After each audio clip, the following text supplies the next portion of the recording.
সামির ভাই কেমন তোমার কেমন লাগছে বল একটু। হ্যাঁ একা একাই এটাই কথা। খাইতে পারবা তো? হ্যাঁ তোমার ফিলিংসটা একটু বল আমাদেরকে। নর্মাল। এখন কয়দিন পর বই দেখোস না এতগুলো করে খাই। হ্যাঁ খায় বলো কেমন হয়েছে? মজা। আর খাও তো।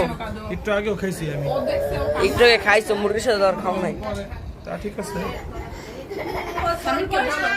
বলো কেমন আলুটা কেমন হয়েছে? চলে দুবাই হ্যাঁ। কেমন আপনিও খাবেন? চিকেন চিকেন আমার একটু দাও সামির ভাই, মুখ বাবা ভাই হিসাব লাগে আমি